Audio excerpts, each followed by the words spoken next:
Good morning to all. जैसा कि student हमने प्रीवियस क्लास में एक चैप्टर कंप्लीट कर लिया, चैप्टर 2 वेब एप्लीकेशन। ओके, और हमने प्रीवियस ईयर का एक दो क्वेश्चंस भी कर लिया। जैसे कि आपने अटेम्प्ट किया है, जिसने नहीं अटेम्प्ट किया है वो जाके अटेम्प्ट करे, या डिस्क्रिप्शन में लिंक अवेलेबल है, उसमें क्लिक कीजिए और अटेम्प्ट कीजिए। ठीक है, अब हम लोग स्टार्ट करते हैं चैप्टर 3 MS वर्ड और वर्ड प्रोसेसिंग। ठीक है, जनरली बुक्स में वर्ड प्रोसेसिंग ही रहता है, पर हमें जैसा कि सबको पता होगा MS word easy word terms है, सबको ये यूज़ करते हैं, इसीलिए MS वर्ड लिखते हैं। ठीक है, तो MS वर्ड का काम क्या होता है, MS वर्ड है क्या? ठीक है, पहले वो देखते हैं। MS word is a software of MS office use to create an effective and attractive document. क्या बोला जा रहा है? MS वर्ड एक MS ऑफिस का सॉफ्टवेयर है। MS ऑफिस के अंदर, जैसे कि मैंने बताया था, MS ऑफिस एक पैकेज है जिसके अंदर बहुत सारे सॉफ्टवेयर आते हैं, जैसे MS word, MS excel, MS PowerPoint. ठीक है, तो MS वर्ड में क्या होता है कि ये MS ऑफिस का सॉफ्टवेयर है जिसमें कि हम लोग एक इफ़ेक्टिव एंड अट्रैक्टिव डॉक्यूमेंट तैयार करते हैं। ठीक है, टाइप करते हैं। और क्या हो सकता है? It is use to prepare a document. नहीं तो शॉर्ट फॉर्म में ये भी बोला जा सकता है कि MS वर्ड में हम लोग डॉक्यूमेंट प्रिपेयर करते हैं। तो फर्स्ट टर्म देखते हैं, फॉर्मेटिंग। ठीक है, फॉर्मेटिंग बहुत इम्पॉर्टेंट टॉपिक है, ये आता ही आता है कि चाहे वो 2 मार्क्स का हो या 5 मार्क्स का हो, तो ये फॉर्मेटिंग आता है। ठीक है, ध्यान से पढ़ना है। ये देखिए, MS वर्ड में भी है, MS स्प्रेडशीट में भी आएगा, MS एक्सेल में भी आएगा। ठीक है, तो ध्यान दीजिएगा कि है क्या। Changing the appearance of a text और a document as per user requirement is called formatting. बोला जा रहा है यूज़र के रिक्वायरमेंट में जब भी हम लोग कोई चेंजेस करते हैं तो उसको बोला जा रहा है फॉर्मेटिंग। जैसे कि मान लीजिए कि हम लोग कुछ भी टाइप किए हैं, अपीयरेंस ही टाइप किए हैं, और ये अपीयरेंस बहुत छोटा दिख रहा है। हमको क्या चाहिए कि ये हेडिंग है तो थोड़ा हम चाहेंगे कि थोड़ा बोल्ड हो और अलग कलर का हो। तो हम लोग क्या किए कि हम इसमें बोल्ड अप्लाई किए और कलर चेंज किए, तो ये दिखने में चेंज हुआ। तो इसी को बोला जा रहा है फॉर्मेटिंग। जब भी हम लोग डॉक्यूमेंट में किसी भी तरह का चेंजेस करते हैं, चाहे उसका साइज़ बड़ा करते हैं, छोटा करते हैं, कलर चेंज करते हैं, अंडरलाइन करते हैं, ठीक है, तो उसको क्या बोला जा रहा है? फॉर्मेटिंग। ठीक है, अब नेक्स्ट देखते हैं पेज फॉर्मेटिंग।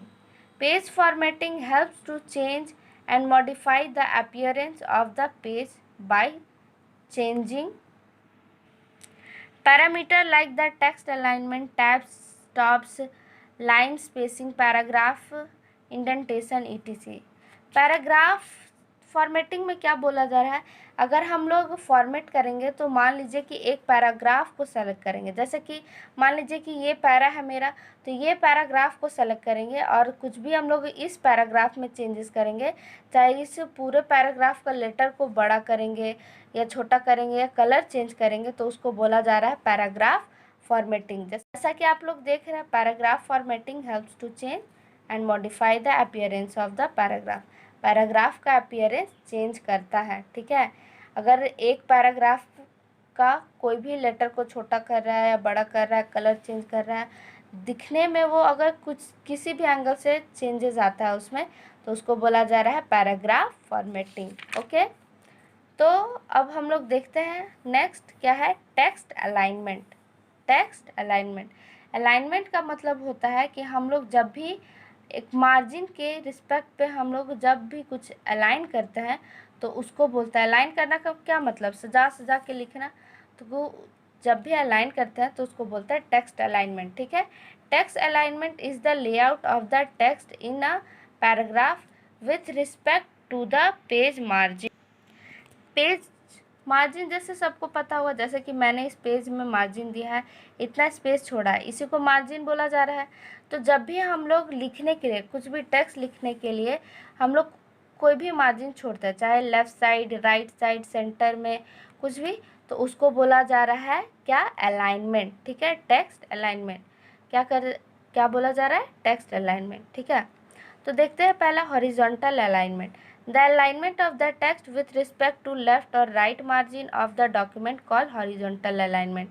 बोला जा रहा है जब भी हम लोग लेफ्ट साइड मतलब इधर हुआ, इधर साइड हम लोग मार्जिन छोड़े, और राइट साइड मतलब इधर साइड मार्जिन छोड़ सकते हैं, तो उसको बोला जा रहा है जब भी हम लोग दोनों साइड मार्जिन छोड़ते हैं और बीच में सजा सजा के लिखते हैं तो उसको बोला जा रहा है क्या, हॉरिजॉन्टल अलाइनमेंट। ठीक है, तो अब देखते हैं इसके बहुत सारे टाइप्स है, 4 इसके 5 टाइप्स है। ठीक है, तो फर्स्ट देखते हैं, ये भी आता है एग्जाम में, कम मार्क्स का ही आता है पर आता है, लेफ्ट अलाइनमेंट।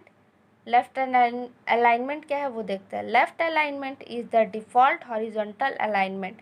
ठीक है, जब भी हम लोग कंप्यूटर खोलते हैं तो क्या पहले ही से लेफ़्ट अलाइनमेंट रहता है, इसीलिए बोला जा रहा है कि left alignment default horizontal alignment है। ये ऐसा नहीं होता कि कंप्यूटर में जाते हैं तब जाके हम लोग लेफ़्ट अलाइनमेंट क्लिक करते हैं, तब इधर का मार्जिन छूटता है तब लिखना शुरू करते हैं।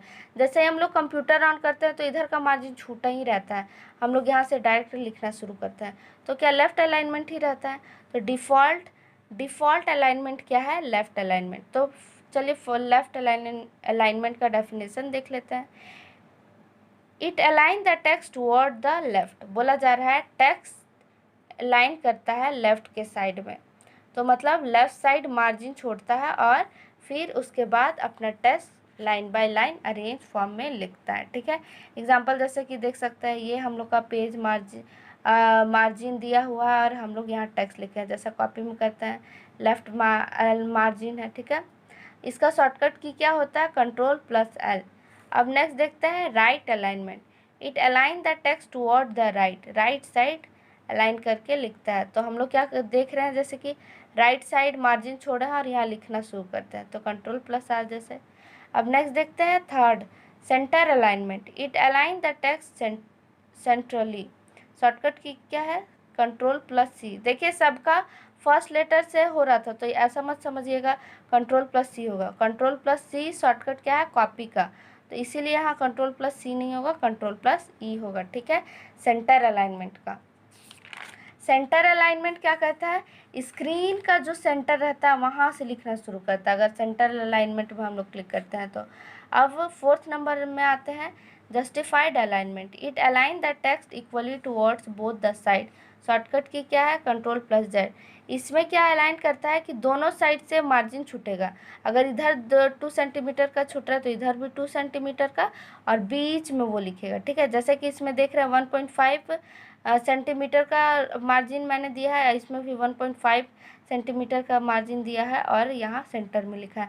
जनरली जब हम लोग एप्लीकेशन लिखते हैं तो ये चीज़ हम लोग देखते हैं कि दोनों साइड मार्जिन छोड़ता है और बीच में एप्लीकेशन लिखते हैं। ठीक है, तो उससे बोला जा रहा है क्या, जस्टिफाइड अलाइनमेंट, जिसका शॉर्टकट की क्या है, Ctrl+Z।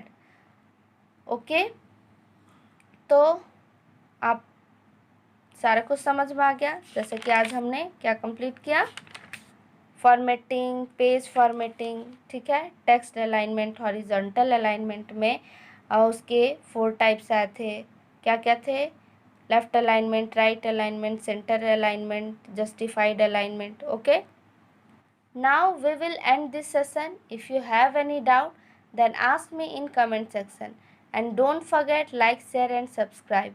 If you want today's note then link is available in description box. Thank you for watching.